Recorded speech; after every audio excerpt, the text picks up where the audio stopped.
Oke, jadi saya pasti lebih mudah Bapak Ibu yang sudah tamat lebih mudah menangkap daripada apa yang saya maksudkan ini, yang saya ceritakan ini, karena sudah ada fakta sejarahnya yang sudah paling tidak udah ada memori lah ya. Oke.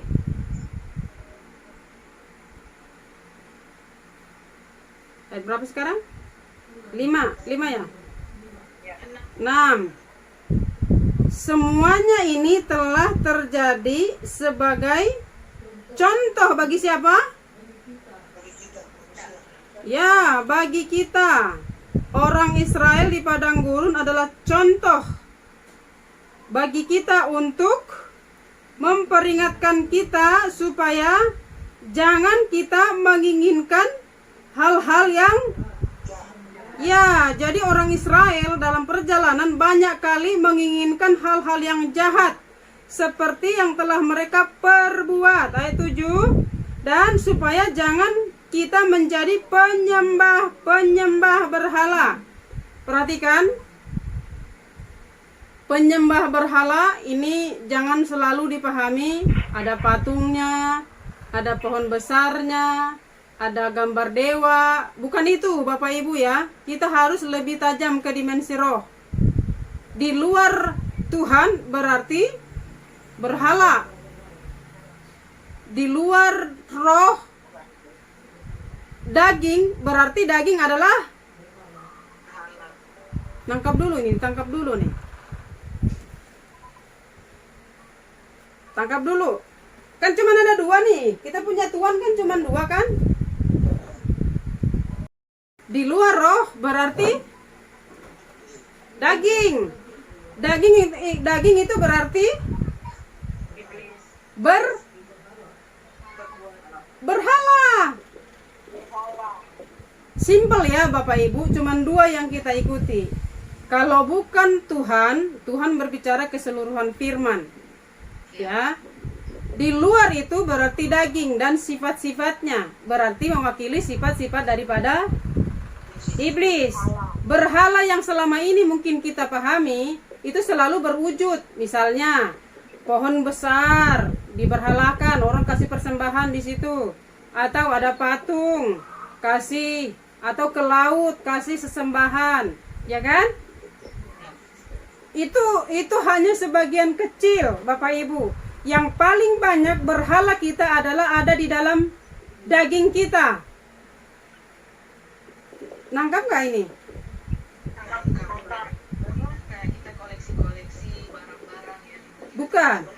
Bukan Bu Nurul.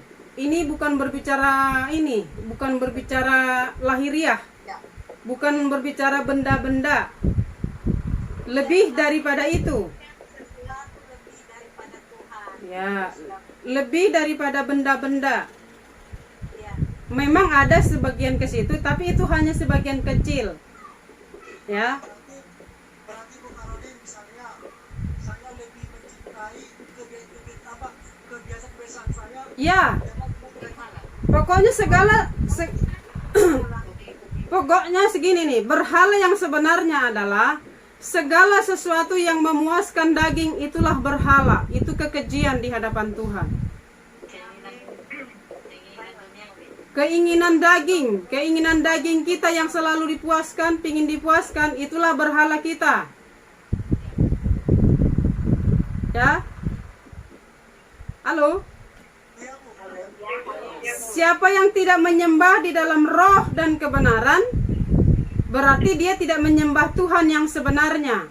Atau dia tidak menyembah Tuhan dengan benar.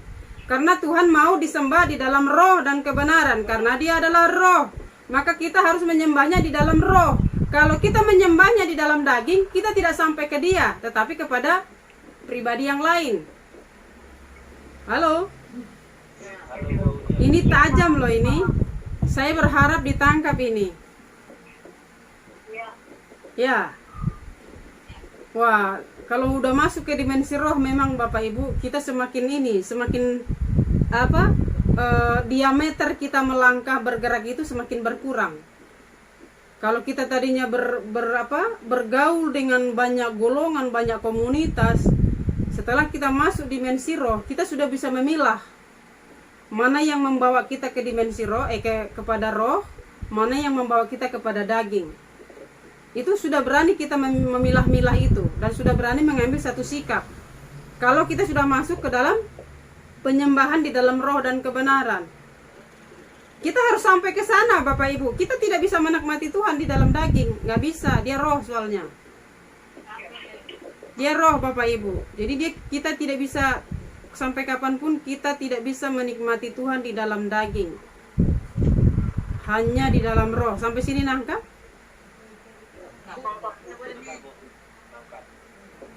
Bu Nurul nangkap? Iya, tanya boleh. Silakan. Ya tadi kan Pak sama yang bilang kalau kebiasaan berarti yang kayak mitos-mitos adat istiadat itu kan termasuk berhala. Ya. Ya. Ya. Ya, itu berhala. Karena iya, itu berhala. Itu sebenarnya hanya sebagian kecil, Bu Nurul. Yang hal-hal seperti itu hanya sebagian kecil, Bapak Ibu. Sebagian besar adalah sifat daging ini. Makanya sifat daging ini adalah makanan empuk daripada iblis untuk menipu manusia. Seperti saya bilang kemarin kan, kita pergi ke tempat perayaan agama lain. Itu kan sepertinya kan ini kan bukan ke berhala kan, menurut kita kan, karena kita datang kepada keluarga yang hanya berbeda keyakinan, atau datang ke tempat adat istiadat yang menurut kita itu sosial budaya gitu. Tapi disitulah kita tanpa sadar memberhalakan atau membuat Tuhan itu, artinya kita tinggalkan.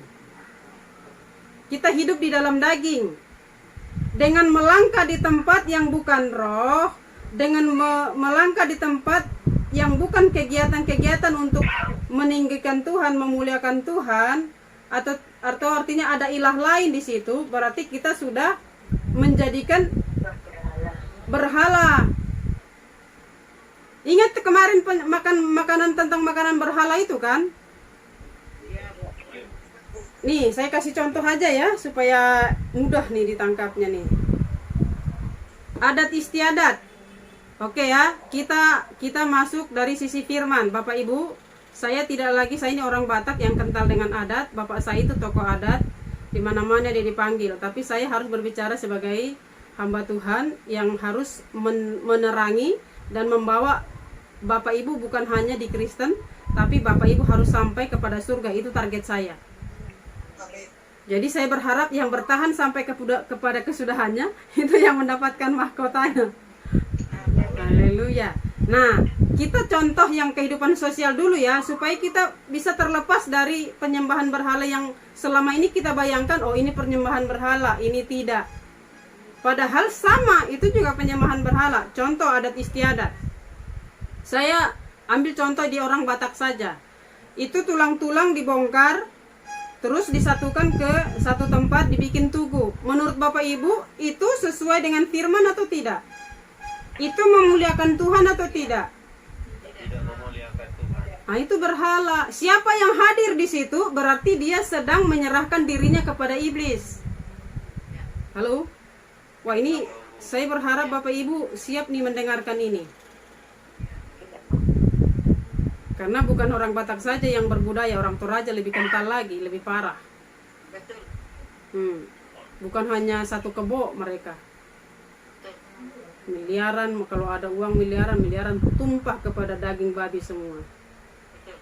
Babi dan kerbau. Ya. Tedong. Tedong. Mana ada kerbau? Ya.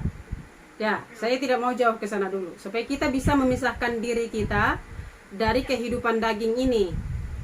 Ingat ya, orang Israel makan makanan yang sama, rohani yang sama, minum minuman rohani yang sama daripada batu karang itu, tapi sebagian besar, kuncinya di sini, sebagian besar di antara mereka Tuhan tidak suka, Tuhan tidak berkenan.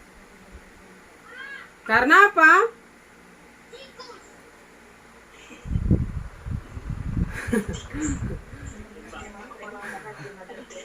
Coba mute dulu Bapak Ibu supaya tidak dicuri iblis ini firman ini. Karena kalau sudah bicara berhala-berhala begini, iblis itu paling gak suka karena dia diusik. Betul, betul. Iya, dia diusik. Jadi saya berharap di lingkungan kiri kanan ibu bisa, Bapak Ibu bisa benar-benar kontrol supaya firman ini tidak tercuri. Jangan setelah dengarkan firman ini, Bapak Ibu cemplung lagi. Saya tidak lagi bertanggung jawab kalau darah saudara ditumpahkan. Artinya kalau saudara sudah meninggal, saya tidak lagi bertanggung jawab karena saya sudah sampaikan. Oh, jadi setelah dengarkan firman ini, saya berharap kita punya hidup diubahkan dan kita menyongsong kerajaan surga. Haleluya. Amin. Jangan keinginan masuk surga besar tapi berjalan menuju ke sana nggak mau. Ya, ingat ya, sebagian orang Israel. Di ayat berapa tadi?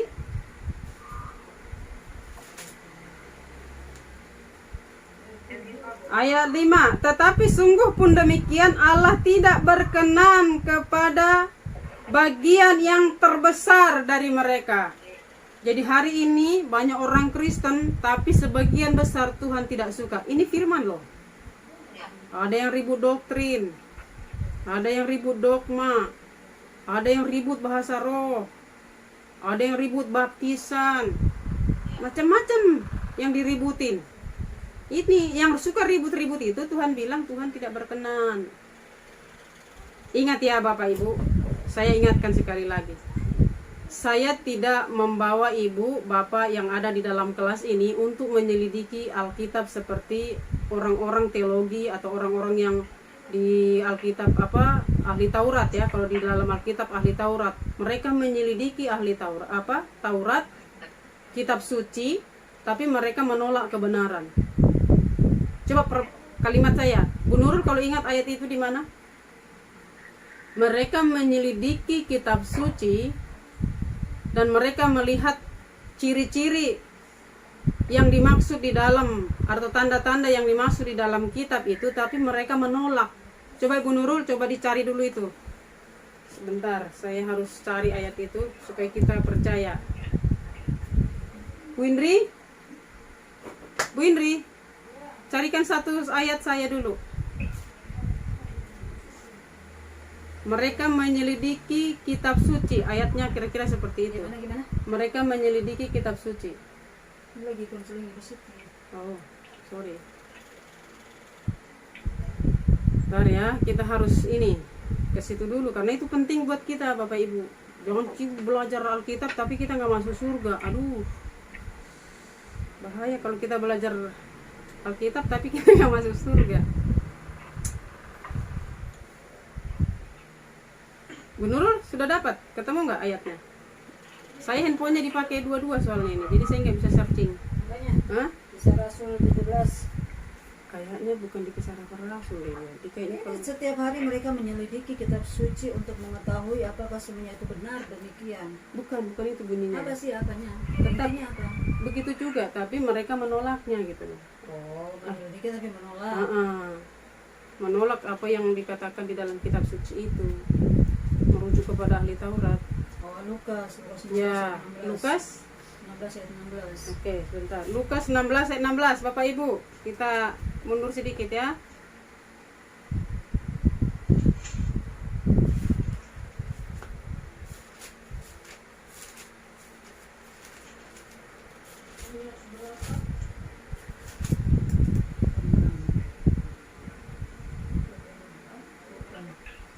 Bukan itu dah.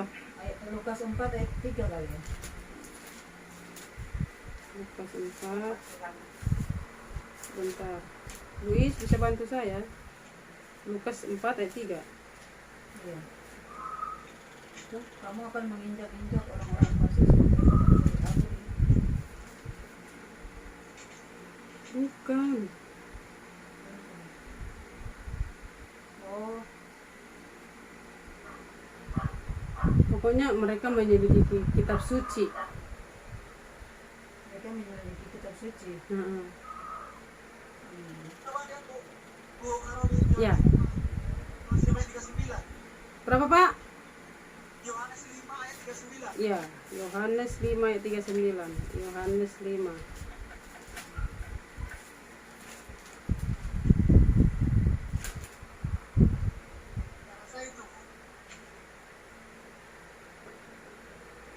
9. Iya betul, kamu menyelidiki kitab-kitab suci dan kamu menyangka bahwa olehnya kamu mempunyai hidup yang Ya, ini dia. Ini, betul. Coba Bapak Ibu baca itu untuk kita semua masing-masing. kamu tidak mau gampang kepadamu untuk memperoleh hidup. Kitab 9 dan 40. Menyelidiki kitab-kitab suci sebab kamu menyangka bahwa olehnya kamu mempunyai hidup yang kekal. Tetapi walaupun kitab suci itu memberi kesaksian tentang aku, namun kamu tidak mau datang kepadaku memperoleh hidup. Nah, ini masih ada sebenarnya selain ini. Pak, lebih tajam lagi itu sebentar ya. Ini mirip sih, tapi itu lebih tajam. Kalau di sini bunyinya, kamu menyelidiki kitab-kitab suci sebab kamu menyangka bahwa olehnya kamu mempunyai hidup yang kekal. Tetapi walaupun kitab suci itu memberi kesaksian tentang aku, namun kamu tidak mau datang kepadaku untuk memperoleh hidup itu. Ini sederhana, ada sebenarnya yang lebih tajam daripada ini.